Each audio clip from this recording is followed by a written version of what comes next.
actually in the subway car. Look, we're on the train. We're on the R train. Where are we going?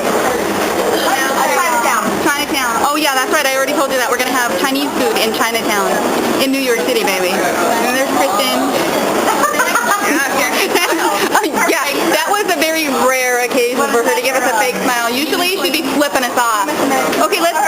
Oh, can we get your usual flip off, Kristen? Can we get it? You know, on record. What? Are you embarrassed to flip us off in front of Grandma? You know, Grandma might see you. Kristen. Oh, there you go. Yeah. Things never change. You see, we're just like in the subway. I know, you guys are probably getting all dizzy because, you know, I keep going like this, huh? Anyway, so, yeah, more from Chinatown.